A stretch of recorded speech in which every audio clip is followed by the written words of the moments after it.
செய்கிறதுக்காக கோடா கோடி நன்றி துதிகான மகிமை எல்லாம் நமக்கு உரியதாக இப்ப இயேசு கிறிஸ்துவின் வல்லமையான நாமத்தில் ஜெபத்தை நடத்திதாவே ஆமென். அமர்வோம். சங்கீதம் 65 2வது வசனம் படிப்போம். ஜெபத்தை கேட்கிறவரே மாம்சமான யாவரும் உம்மிடத்தில் வருவார்கள். அல்லேலூயா. அல்லேலூயா. நம்ம ஆண்டவர் யாருன்னு நம்ம ஃபர்ஸ்ட் நம்ம தெரிஞ்சுக்கணும். ஆண்டவருடைய வல்லமையை தெரிஞ்சுக்கணும். ஆண்டவர் இந்த நாளில் நம்ம பார்த்து சொல்லுகிறார், கர்த்தர் ஆண்டவர் யார ஜெபத்தை கேட்கிறவர். அல்லேலூயா. அதுல பாருங்க, ஆண்டவர் யாரா இருந்தாலும் சரி, சிறு பிள்ளையா இருந்தாலும் ஜெபத்தை கர்த்தர் கேட்பார். அல்லேலூயா. பெரியவர்களா இருந்தாலும் கர்த்தர் ஜெபத்தை கேட்கிறவர். நம்ம ஆண்டவர் ஜெபத்தை தள்ளுகிறவர் அல்ல. அதை நம்ம தெளிவாய் தெரிந்து கொள்ள வேண்டும். சில பேர் அநேக வேளையில் நம்ம ஜெபித்துக் கொண்டிருப்போம், நான் எவ்வளவு தூரம் ஆண்டவர்கிட்ட ஜெபம் பண்றேன், என் ஜெபத்தை ஆண்டவர் கேட்கவே இல்லை. அல்லேலூயா. நம்ம நினைப்போம், ஆனால் கர்த்தர் சொல்லுகிறார் என்று நம்ம பார்த்து, உன் ஜெபத்தை நான் கேட்கிறவரா இருக்கிறேன். நான் ஜெபத்தை கேட்கிறவர் மாத்திரமல்ல, அதற்கு பதில் கொடுக்கிற தேவன் நம்ம ஆண்டவர். இந்த காலை வேளையில ஆண்டவர் நம்மளை பார்த்து சொல்லுகிறார், உன் ஜெபத்தை நான் கேட்கிறவரா இருக்கிறேன். நீ பாவியா இருந்தாலும் சரி, நீதிமானா இருந்தாலும் சரி, நீதிமான் அல்லாவிட்டாலும் சரி, முஸ்லிமா இருந்தாலும் சரி, இந்துவா இருந்தாலும் சரி, கிறிஸ்டினா இருந்தாலும் சரி, கர்த்தர் நம்ம ஆண்டவர் ஜெபத்தை கேட்கிறவர். அதுல எந்த ஒரு சந்தேகமும் கிடையாது. நம்ம ஆண்டவர் ஜெபத்தை கேட்கிறவர் மாத்திரமல்ல, பதில் கொடுக்கிற ஆண்டவர் நம்ம ஆண்டவர். அல்லேலூயா. அது பாவியின் ஜெபமா இருந்தாலும் கர்த்தர் கேட்பார், நீதிமான் ஜெபத்தை இருந்தாலும் கர்த்தர் ஜெபத்தை கேட்கிறவர். அதை நாம சரியானபடி முதலாவது நம்ம புரிந்து கொள்ள வேண்டும். நம்ம ஆண்டவருடைய தன்மை ஜெபத்தை கேட்கிறவர். அது மாத்திரமல்ல, அந்த 11ஆம் வசனம் படிக்குமா? வருஷத்தை உம்முடைய நன்மையால் முடிசூட்டுகிறேன். உமது பாதைகள் மெய்யாய் பொழியும். பாருங்க, ஆண்டவர் இப்ப நம்ம சொல்லுகிறாரு, வருஷத்தை நன்மையால் கர்த்தரே முடிசூடுகிறார். அல்லேலூயா. யாருக்கு கர்த்தர் நன்மையால் முடிசூடுகிறார்? உங்களுடைய பாதைகள் யாருக்கு நன்மையாய் நடக்க போகிறது? நான் முதல்ல சொன்னேன், ஏற்கனவே நான் நேற்று சகோதரி பேசினேன் சொன்னேன், இந்த 2009ஆம் ஆண்டுல உங்களுக்கு கர்த்தர் கொடுக்க போற ஒரு ஆசீர்வாதம் உண்டு. அல்லேலூயா. அதுதான் அந்த உபாகம். என்ன வருஷத்தை நன்மையால் முடிசூட போகிறார், எப்படி முடிசூட போகிறார், என்ன காரியத்தை கொண்டு முடிசூட போகிறார், எந்த நன்மையை கர்த்தர் தர போகிறார், அதுதான் இந்த செய்தி. கர்த்தர் நமக்கு கொடுக்கிற செய்தி, வருஷத்தை நான் நன்மையால் முடிசூடி என் பிள்ளைகள் கையிலே கொடுக்க போகிறேன். அல்லேலூயா. இந்த கடந்த 11 மாதம் கடந்து வந்து விட்டோம், 10 மாதம் கடந்து விட்டோம், 11ஆம் மாதத்துல வந்திருக்கிறோம்.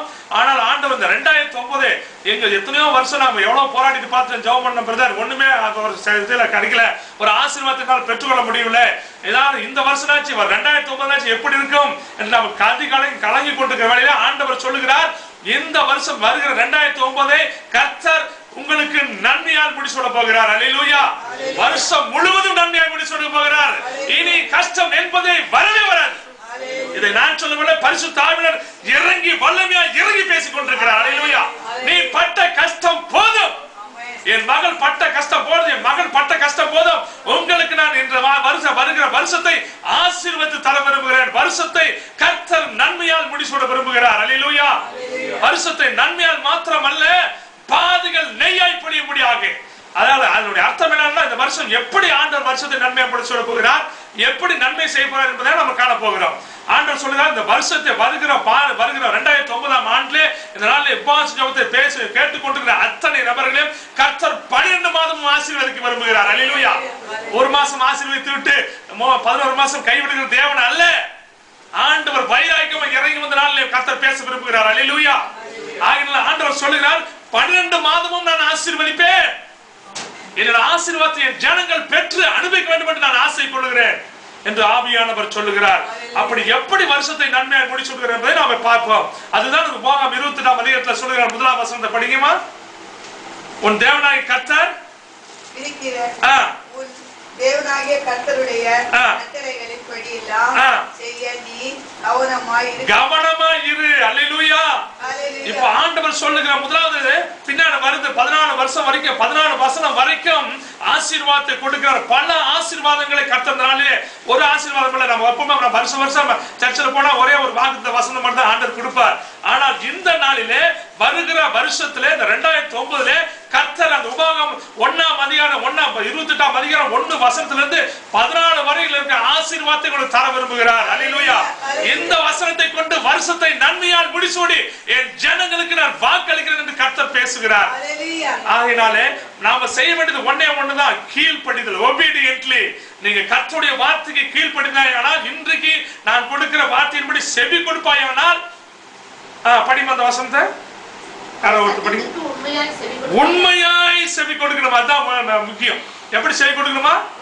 உண்மையாய். அப்படின்னா 100% 100%, அதாவது 100% ஒண்ணுமே கிடையாது. தாழ்த்து, நம்மளை தாழ்த்தி வரும்போது உண்மையாய், கர்த்தருக்கு உண்மையாய், அல்லேலூயா, கர்த்தருடைய பார்வையில உண்மையாய் செவி கொடுப்பாயானால், கர்த்தர் நல்ல மனுஷன் முகத்தை பார்ப்பான், கர்த்தர் இருதயத்தை பார்த்து ஆராய்ந்து ஆசீர்வதிக்கிற நம்ம தேவன். அல்லேலூயா.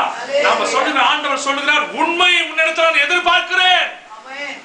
எந்த காரியத்திலே உண்மை இல்லையா, இன்றைக்கு அந்த உண்மையை ஆண்டவர் இந்த காரியத்தில் உண்மை இல்லையா என்று நான் ஒப்பு கொடுத்து, இனி அந்த காரியத்தில் நான் உண்மையாக இருப்பேன் என்று நம்ம ஒப்பு கொடுத்து ஜெபிப்போமானால், அந்த உண்மையை பார்த்து வருகிற வருஷம் கர்த்தர் உங்களை நன்மையால் முடி சொல்ல போகிறார். 1 மாதம் அல்ல, 2 மாதம் அல்ல, இதுவரைக்கும் இல்லாத ஒரு ஆசீர்வாதம் மழை பெய்யும். அல்லேலூயா. காலையில் நான் ஜெபித்துக் கொண்டு வேலையில உபவாசம் ஜெபித்துக் கொண்டு ஆண்டவர் சொன்னார், வருஷம் முழுவதும் நான் ஆசீர்வதிப்பேன் மக்களை. இன்றைக்கு உபவாச ஜெபத்திலே கலந்து கொள்கிற அத்தனை பிள்ளைகளையும் கர்த்தர் நான் விசேஷ விதமாய் ஆசீர்வதிக்க விரும்புகிறேன். ஆனால் அவர்கள் நீ சொல்வதை மட்டும், நான் சொல்வதை மட்டும் கவனமாக கேட்டு அதன்படி செய்ய வேண்டும். ஆண்டவர் எப்பவுமே நம்ம செய்யற, நம்மளால முடியறத மட்டும் தான் சொல்லுவார். முடியாத ஒரு நாளும் கர்த்தர் சொல்ல மாட்டார். அல்லேலூயா. என் ஜனங்கள் வெட்கப்பட்டு போகவே கூடாது என்று ஆவியானவர் வைராக்கியமா இந்த செய்தியை கொடுத்திருக்கிறார். ஆகையினால நீ வெட்கப்பட்டது போதும், சாத்தானால் வெட்கப்பட்டது போதும், மனுஷனால் நிந்திக்கப்பட்டது போதும், இனி உன் நிந்தை எல்லாத்தையும் நான் தீர்த்து விடுவேன் என்று ஆவியானவர் வைராக்கியம் கொண்டு நம்மளே கடந்து வந்திருக்கிறார். அல்லேலூயா. ஆகையினால ஆண்டவர் சொல்லுகிற வார்த்தை மிகவும் கவனமாய் கேட்க வேண்டும். கவனமாய் கேட்கிறது மாத்திரமல்ல, அதன்படி நடக்க வேண்டும். அதன்படி நடந்தால் இன்றைக்கு ஆண்டவர் சொல்லுகிற இந்த உபாகம் 28ஆம் அதிகாரம் 1 to 14 வாக்குத்தத்த வசனம் உங்கள் வாழ்க்கையில் இந்த வருஷத்திலே நிறைவேறும். அதுல எந்த ஒரு மாற்றமும் கிடையாது. மீண்டும் மீண்டும் சொல்லுகிறேன், உங்களை 1 மாதம் கர்த்தர் ஆசீர்வதித்து விட்டு 11 மாதம் கைவிடுகிற தேவன் அல்ல. 12 மாதமும் கர்த்தர் உங்கள் நன்மையால் முடிசூட விரும்புகிறார். அல்லேலூயா. கர்த்தருடைய நன்மை உங்களுடைய நன்மை அல்ல. கர்த்தரே பரலோகத்தின் நன்மையை தர விரும்புகிறார். அல்லேலூயா.